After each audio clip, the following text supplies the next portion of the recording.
Arestado sa ikinasang bypass operation ng operatiba ng Valencia City PNP ang isang newly identified drug personality sa Barangay Colonia, Valencia City, Bukidnon. Kinilala ang newly identified drug personality na si alias Candos, 50 anyos at residente ng nasabing lugar. Sa naturang bypass operation ay nagpositibo na nagresulta sa pagkakadakip sa suspect at pagkakakumpiska ng 3 pakete ng hinihinalang shabu at 500 peso bill na ginamit bilang bypass money.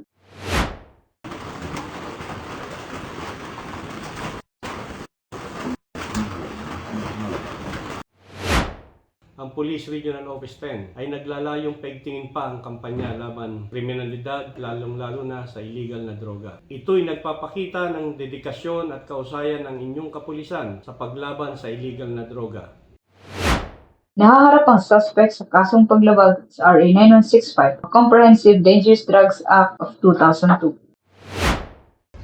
Mula dito sa Northern Mindanao, ako ang inyong Police News Network Correspondent, Patrolwoman Rina Celestine Sendrijas, alagad ng batas, taga-taguyod ng Balitang Pulis.